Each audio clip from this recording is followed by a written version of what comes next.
Olá! O aquecimento global e as mudanças climáticas são assuntos debatidos no mundo inteiro, mas não necessariamente tratados como uma prioridade pelos países. No Brasil, o tema atualmente voltou à tona e é mais do que necessário falar sobre ele. O estado do Rio Grande do Sul vem enfrentando um clima extraordinário, onde as chuvas estão deixando um rastro de destruição com dezenas de mortos e desabrigados. Uma tragédia nunca vista no país, que mostra que o tema não pode ser esquecido e que todos nós estamos sujeitos a esse drama, caso nada seja feito a partir de agora. O jornalismo tem acompanhado tudo isso de perto, com o cuidado que pede a profissão e de olho nas fake news, que, infelizmente, mostram que mesmo num momento trágico como este, existem pessoas prontas para deturpar a informação. O telejornal MAC Notícias está começando. Confira conosco os assuntos dessa edição. Cigarro eletrônico. A Anvisa barra a liberação da venda dos vaporizadores, mas o consumo continua intenso a cada ano. Aumento nos casos de dengue. Mais 1 milhão de casos foram contabilizados em São Paulo, tornando a situação alarmante. Escotismo, um movimento que proporciona para crianças e jovens valores como respeito, solidariedade e responsabilidade. MAC Entrevista, uma atividade que conecta autores de trabalhos de conclusão do curso de jornalismo com quem ainda está pensando no que fazer como TCC. O Dia do Jornalista e os novos rumos de uma profissão que tem que se reinventar a todo momento. O trabalho do Uber, projeto de lei que tem como premissa ajudar os motoristas de aplicativo, causa revolta nos trabalhadores. Estes e outros assuntos você acompanha conosco a partir de agora. Eu sou o Leonardo Andrade. E eu sou Giovana Sigolo. Fique conosco, o MAC Notícias está no ar.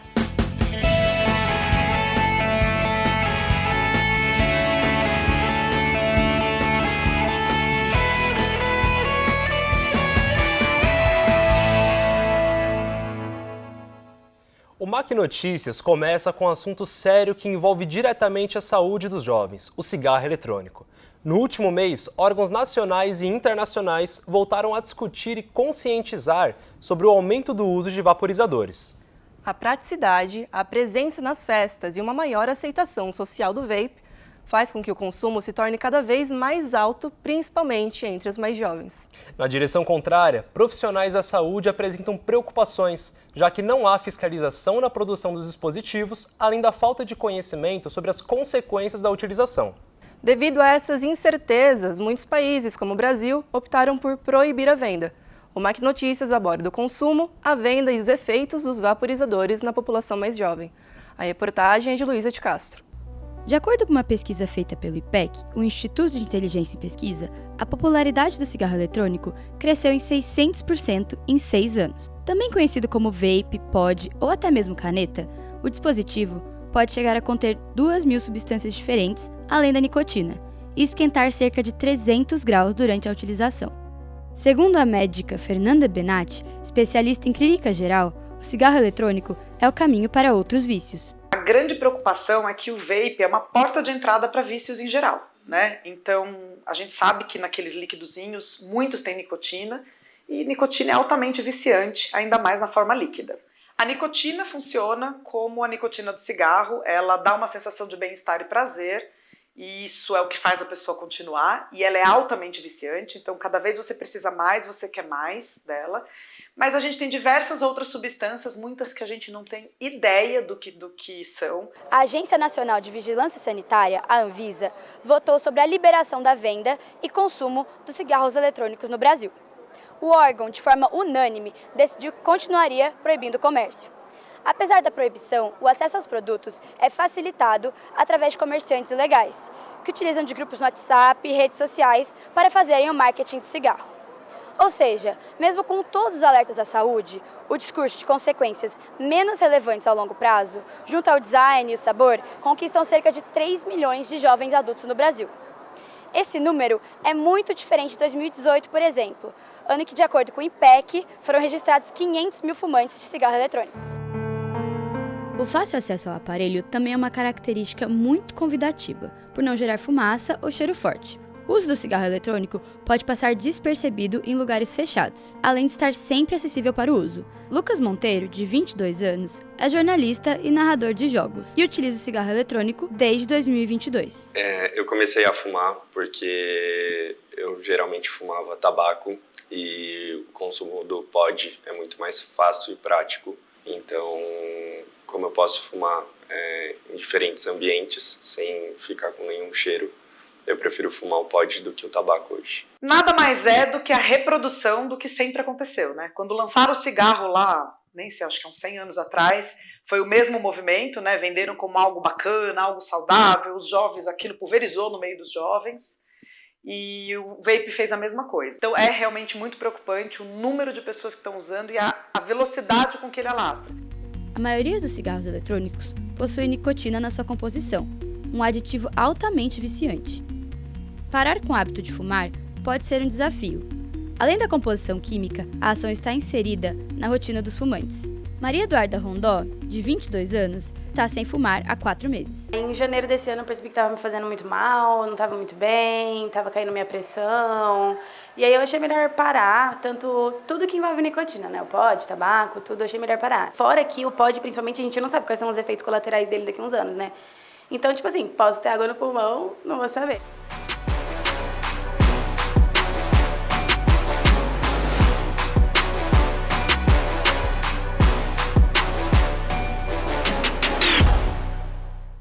Bom, Gi, é importantíssimo nos atentarmos o quão mal esses cigarros eletrônicos fazem para a nossa saúde. Pois é, Léo, muitas pessoas desenvolvem o hábito de fumar, vape em festas, mas não sabem necessariamente as consequências ao longo prazo. E ainda sobre saúde, outro tema que vem mobilizando o país é o aumento no número dos casos de dengue.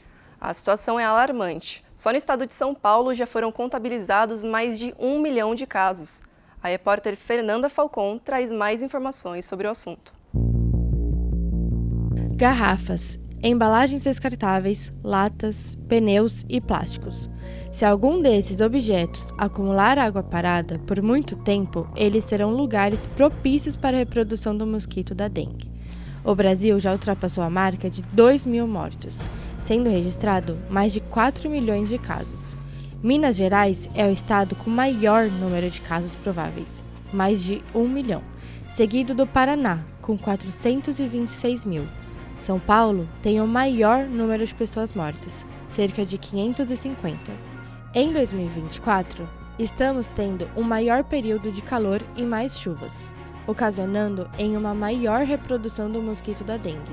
Para o Dr. Erickson Ambrosano, que é biomédico e farmacêutico, essas são as principais causas da epidemia de dengue em 2024.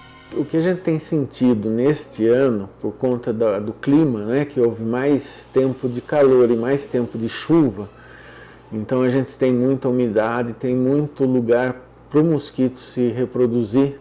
Então o que a gente viu foi um boom de contaminações que a gente não viu nos anos anteriores, mas por conta do El Niño, por conta da situação de clima, a gente viu que realmente teve um aumento significativo no número de contaminados.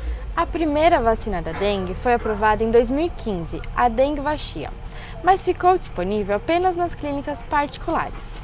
Em 2023, foi aprovada a Qdenga, que passou a ser fornecida pelo SUS em 2024, mas apenas para pessoas de 4 até 60 anos, pois para maiores de 60 anos não é recomendado, por ainda não existir um estudo aprofundado sobre o tema. A única diferença do anterior, né, dos anos anteriores para este ano é que a gente agora tem a vacina. Então o Brasil comprou toda a produção deles e está fazendo uma seleção de quem vai tomar. Então a gente não vai ver reflexo disso agora e nem nos próximos anos, é uma coisa que ainda a gente vai ver mais lá na frente. Apesar da vacina já estar disponível para uma parcela da população, é importante sempre estar atento aos sinais da doença e manter os cuidados básicos necessários.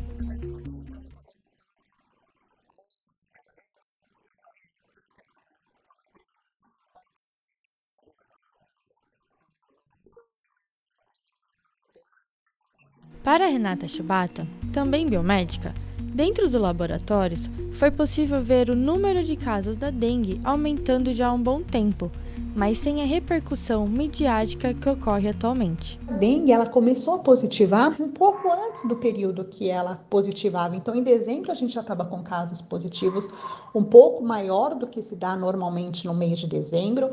Em janeiro, um pouco maior. E aí, agora, sim, subiu assim, muito, muito além do que seria o normal para a época do ano. Léo, realmente está muito complicado, né? E parece que está cada vez mais real. Tem muita gente que está perto de nós que também está contraindo dengue, né? Com certeza, Gê, é um negócio muito louco, porque parece que todo mundo conhece no mínimo uma pessoa que pegou, que teve algum problema. Então é algo que merece nossa atenção. E vale a pena lembrar que a vacina contra a dengue já está disponível em postos de saúde em todo o estado de São Paulo. E quem quiser saber mais sobre a vacinação, é só acompanhar a Secretaria de Saúde do Estado de São Paulo através da página no website ou do Instagram. E um fator, gente, muito importante nos dias atuais, em especial em São Paulo, nas grandes cidades, é a mobilidade urbana. E os motoristas de aplicativo têm um papel crucial nessa questão. Visando a regulamentação das suas atividades, foi lançado um projeto de lei que prevê diversas mudanças nesse panorama. Em princípio, a regulamentação parece agir a favor dos motoristas de aplicativo. Mas será que os motoristas realmente veem o projeto dessa forma? Bom, eu conversei com 2 motoristas para entender melhor seus posicionamentos a respeito desse projeto de lei. Acompanhe agora na reportagem. Uma ocupação não regularizada, muito visada anteriormente pelas suas condições atrativas, nos dias atuais pode sofrer uma drástica mudança na sua prática. Isso em razão de um projeto de lei que prevê a regulamentação dos motoristas de aplicativo como trabalhadores CLT, o que significa, em teoria, que eles terão melhores condições de trabalho. O projeto de lei 1471/22 determina uma jornada mínima e máxima em que o motorista tem um limite de 12 horas de trabalho, tendo que cumprir as 8 horas previstas para o recebimento do piso nacional, em que ele irá receber R$ 32,09 por hora trabalhada, o que garante um salário mínimo de R$ 1.412, com contribuição de 7,5% para o INSS. O projeto não agradou os motoristas de aplicativo, que se mostram desfavoráveis à regulamentação de suas atividades. Para Denilson Romão, motorista há mais ou menos 8 anos, essas medidas podem fazer com que muitos desistam de trabalhar com o aplicativo. Vai mexer muito, né? Muitos vão acabar, não vão nem continuar trabalhando na Uber, né? Porque vai ver que não vai valer a pena. Se ficar um ano trabalhando, sendo aprovada essa lei, cara, muitos motoristas vão parar de trabalhar com o aplicativo, vão partir por uma outra coisa, mas não ficaram nessa. Aí eles vão ver que não vale mais a pena, né? É o caso de André Carmo da Silva, motorista de aplicativo há 4 anos. Ele é contra a regulamentação, pois, segundo ele, falta uma representatividade sindical que lute pelos trabalhadores. Porque hoje eu não consigo ganhar o que eu ganhava em 97, graças ao sindicato. Eu sou totalmente contra sindicato, porque o sindicato só faz acordo com o patrão. Eles jamais eu vi um sindicato defender mesmo as categorias. Porque se eles defendessem a minha categoria, por exemplo, eu não estaria trabalhando de Uber, eu estaria lá como gerente de restaurante, ganhando mais de R$ 4.000 por mês. Se em 97 eu ganhava 2.900, né, hoje eu estaria ganhando mais de 4. E você não ganha. Então por isso eu sou totalmente desfavorável ao sindicato. O sindicato só atende o interesse deles.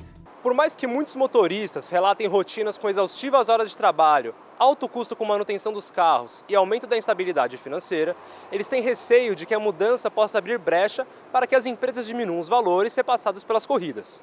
Além disso, muitos não se sentem representados pelos sindicatos da categoria e acreditam que não há uma preocupação verdadeira pelos seus direitos. Assim como André, Daniela Zucon, advogada na área do direito trabalhista, também acredita que as mudanças tendem a ser prejudiciais aos motoristas. Por exemplo, ele pode trabalhar 12 horas, mas desde que esteja representado pelo sindicato, né? Então, só que o sindicato ele não vai fazer nada de graça. Para representar é o que a gente vê hoje no mundo, né? Principalmente no Brasil. Então, eu acho que o reflexo é mais negativo do que positivo.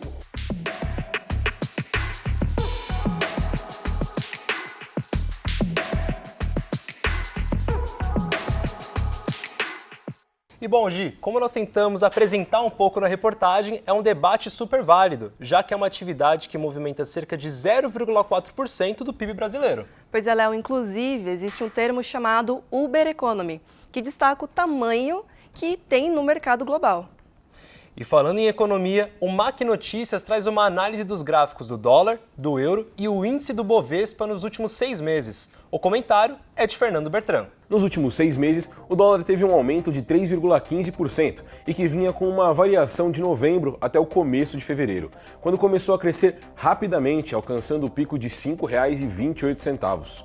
No último mês, o dólar desvalorizou cerca de 4%, chegando a R$ 5,08.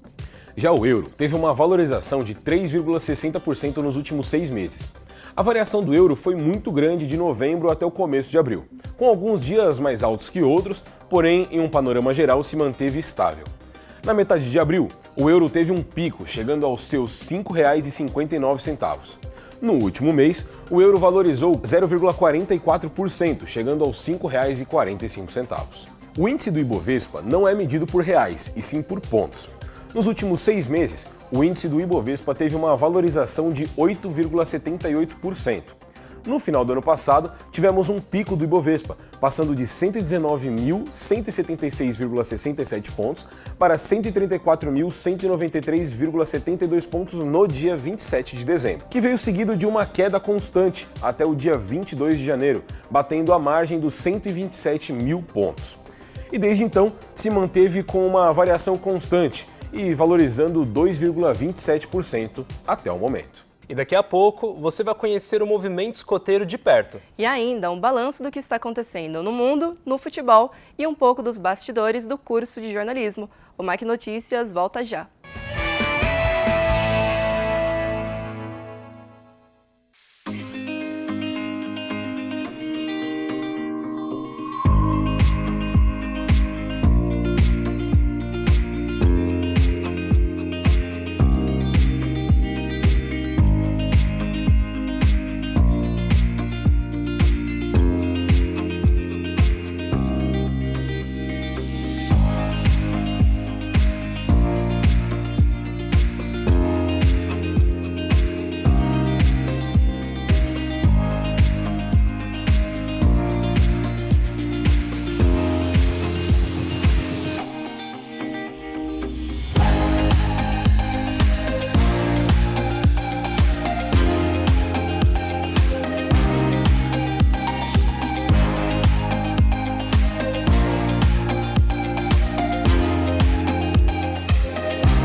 Desde 2022, nós estamos acompanhando o conflito entre a Ucrânia e a Rússia. E agora, em 2024, nós vemos a ascensão de um conflito entre Israel e os grupos terroristas localizados na Palestina. A repórter Flávia Falsetti faz um balanço do cenário internacional. A situação internacional no primeiro semestre de 2024 não foi muito diferente do que já vinha acontecendo em 2023. A guerra entre Rússia e Ucrânia, que vem ocorrendo no leste europeu desde fevereiro de 2022, não tem perspectivas para o seu final. E quando esse dia chegar, o mundo deve estar preparado para a reconstrução total da Ucrânia, que está praticamente destruída. Outro conflito que vem mexendo com o mundo inteiro, pois além da guerra em si envolve questões religiosas, acontece entre Israel e Palestina, que começou a partir do ataque do grupo terrorista Hamas a Israel em outubro do ano passado. Porém, o que no início era um ato de defesa de Israel, passou a ser um ato de hostilidade coordenado pelo primeiro-ministro Benjamin Netanyahu e que está se tornando uma tragédia humanitária. Essas duas guerras, além dos conflitos internos na Síria, entre outras questões internacionais, possivelmente terão influência num tema que vai mobilizar o mundo no segundo semestre do ano e vai mexer com a geopolítica, as eleições presidenciais americanas. Muitas potências ocidentais temem que Donald Trump retorne à presidência dos Estados Unidos. Pesquisas apontam que o ex-presidente lidera a corrida eleitoral com 49% dos votos, enquanto Biden tem 43%. Também mostram que 55% dos americanos consideram a gestão do ex-presidente um sucesso, contra 61% que apontam o governo Biden como um fracasso. Seja como for, é importante lembrarmos que todos esses acontecimentos acabam mexendo indiretamente com o Brasil. E só para complementar o comentário da Flávia, nessa semana tivemos mais um fato que poderia complicar ainda mais o cenário internacional: a morte do presidente do Irã, Ebrahim Raisi. Porém, como o Irã assumiu de imediato que realmente a queda do helicóptero do seu líder se deu em razão de uma falha técnica, qualquer outra possibilidade foi descartada. E agora nós vamos falar sobre uma atividade recreativa que normalmente conhecemos muito através dos filmes, mas na prática é totalmente diferente. O escotismo é um movimento que proporciona para crianças e jovens a oportunidade de desenvolverem valores como respeito, solidariedade e responsabilidade. E quem participa, com certeza, carrega o aprendizado proporcionado para as atividades do dia a dia, ainda como também a vida adulta. O MAC Notícias visitou alguns acampamentos escoteiros em São Paulo. Confira agora na reportagem de Maísa Blas. Lealdade, amizade, companheirismo e irmandade. Esses são os propósitos do movimento escoteiro. Ser escoteiro significa participar de acampamentos, trilhas, projetos comunitários, tudo voltado ao aprendizado prático, convivência em grupo e desenvolvimento pessoal. Para Letícia da Lapa, que faz parte do grupo escoteiro Araguaçu, a principal parte de ser uma escoteira é trabalhar em equipe.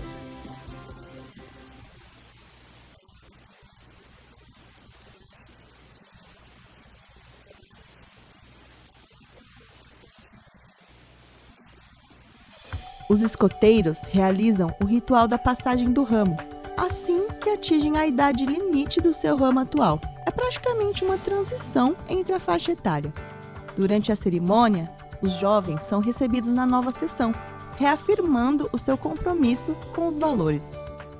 Renan de Lima completou 18 anos e agora está passando de sênior para pioneiro.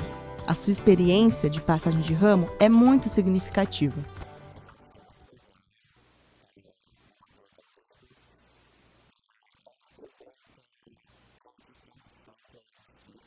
As atividades de competências intelectuais, físicas, afetivas, sociais e espirituais são realizadas com a ajuda de um chefe que é um adulto voluntário. O chefe passa por diversos cursos. Muitos deles participaram do movimento e hoje estão aptos para ensinar os escoteiros. Eles auxiliam os jovens no seu desenvolvimento e também aprendizagem. Marcelo Ganchinho, chefe do grupo Gonçalves Ledo há 6 anos, incentiva a prática do escotismo ao ar livre.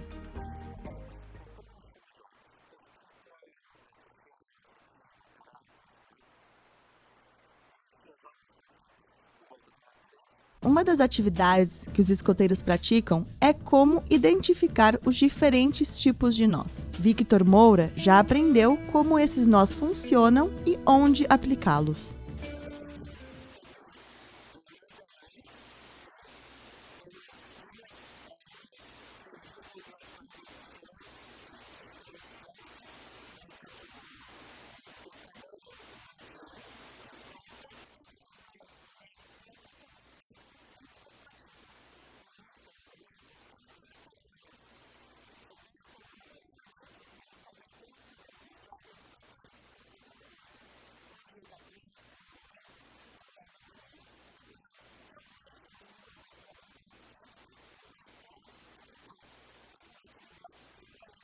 Ana Paula Cardoso, chefe de um grupo há 6 anos, assegura que a figura feminina é muito importante dentro do movimento.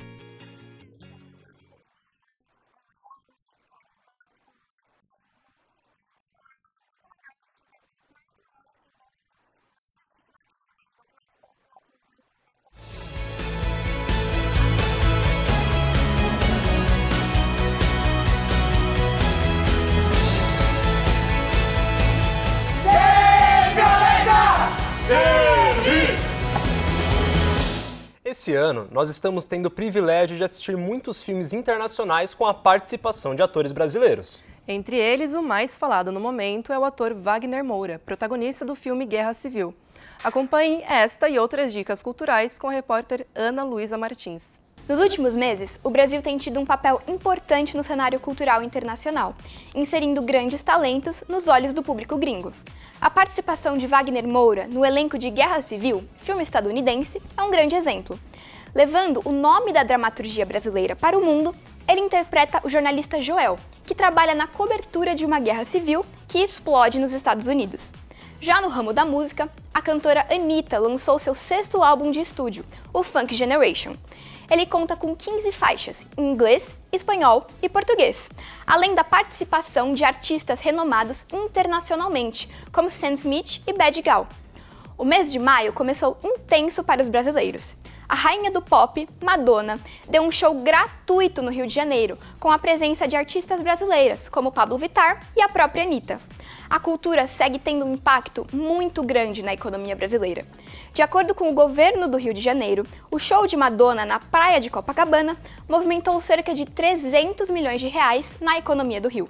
Ainda estamos em maio de 2024, mas neste primeiro semestre tanta coisa aconteceu no futebol mundial que nem parece que se foram apenas 5 meses do ano. No velho continente, os principais campeonatos já encerraram. E no Brasil, a CBF paralisou o Brasileirão da Série A em razão da tragédia no Rio Grande do Sul. Quem traz mais informações é o comentarista Renan Lorente. Olá! PSG na França, Inter de Milão na Itália e Bayer Leverkusen na Alemanha. Os campeões da Europa na temporada 2023-2024. São clubes tradicionais, assim não houve surpresa com suas conquistas. E no principal e mais caro campeonato europeu, a Premier League, o Manchester City realizou uma grande façanha. Pela 4ª vez consecutiva, o time de Pep Guardiola é o campeão inglês. É mais um feito do técnico que, sem dúvida, é uma lenda no futebol mundial. Mas, mesmo com a importância do título, os holofotes da Premier League foram para o técnico do Liverpool, o alemão Jürgen Klopp, que está se despedindo do clube inglês. Klopp, em 9 anos à frente dos Reds, conquistou 8 títulos e estabeleceu laços com os jogadores e a torcida, coisa que poucos técnicos conseguiram. E que tal uma dose extra de emoção do futebol europeu? Na próxima semana, o Real Madrid, sempre ele, enfrenta no estádio de Wembley o Borussia Dortmund pela final da Champions League. Será um jogo imperdível. No futebol nacional, passamos por um momento de reflexão, pois a CBF suspendeu o Campeonato Brasileiro por 2 rodadas, já que os times do Rio Grande do Sul, Grêmio, Inter e Juventude estão impossibilitados de entrar em campo. A expectativa é que o futebol retorne aos gramados nacionais na última semana de maio. Mesmo assim, os clubes brasileiros continuarão a disputar a Libertadores e a Sul-Americana. E para fechar o comentário de hoje, vamos falar de uma despedida, pois um dos maiores ídolos da história corintiana está de saída do Parque São Jorge. Depois de 12 anos e muitos títulos, entre eles uma Libertadores e um Mundial de Clubes, o goleiro Cássio deixa o Corinthians rumo ao Cruzeiro. Seu adeus ao timão foi um momento de reconciliação com a Fiel, que tinha feito várias críticas por algumas atuações do goleiro, e Cássio recebeu todo o carinho que um ídolo merece. Até a próxima! No Dia do Jornalista deste ano, os alunos tiveram contato direto com profissionais atuantes no mercado de trabalho. O evento trouxe temas variados, o que incluiu jornalismo esportivo e as mudanças provocadas pelo mundo digital. O MAC Notícias acompanhou de perto como foi o evento.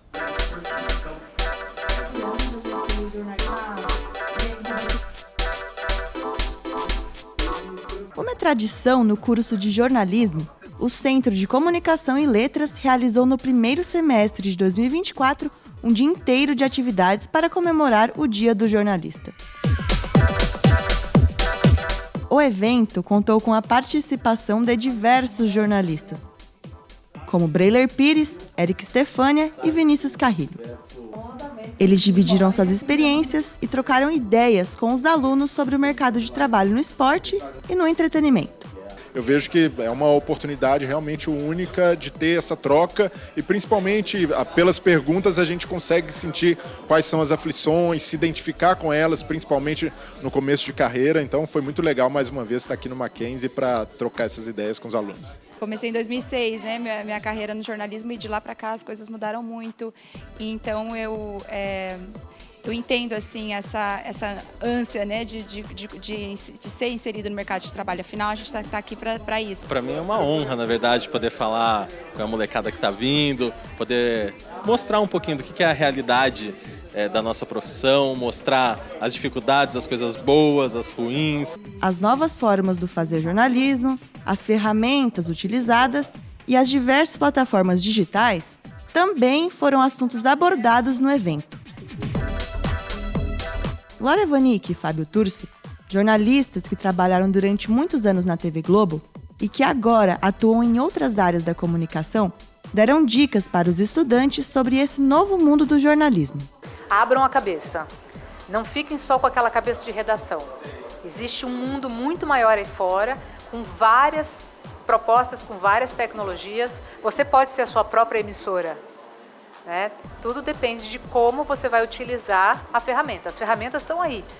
Você hoje com um celular entra ao vivo. Eu acho que o futuro para o jornalismo, primeiro, ele é digital necessariamente, ele passa por essas plataformas todas e ele passa também por uma multiplicidade de fazeres do jornalista mesmo, né? Vários produtos diferentes, para públicos diferentes, feitos de formas diferentes. Os alunos do curso também tiveram a oportunidade de interagir e tirar dúvidas sobre a profissão. É bem diferente mesmo ver realmente profissionais dando entrevista pra gente, pessoas que realmente conhecem a área. É realmente uma experiência única, muito legal. Eu acho que também rola muito essa identificação com os profissionais e você acaba, às vezes, despertando interesse em outras áreas que nem sempre você achou que teria interesse. Então eu acho uma proposta muito boa.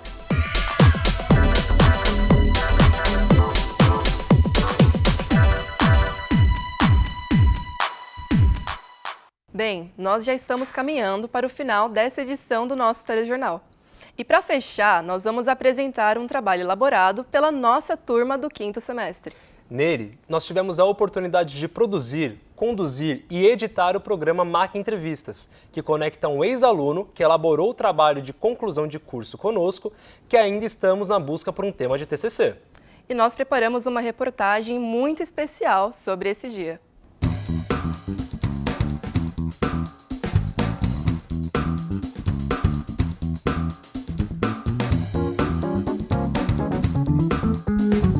A produção foi uma correria, a gente acabou tendo que fazer diversas coisas.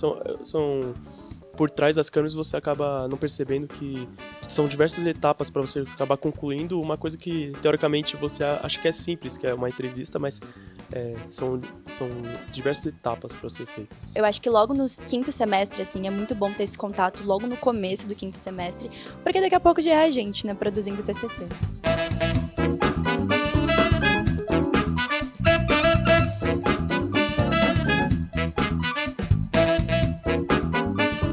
Eu curti, achei bem legal.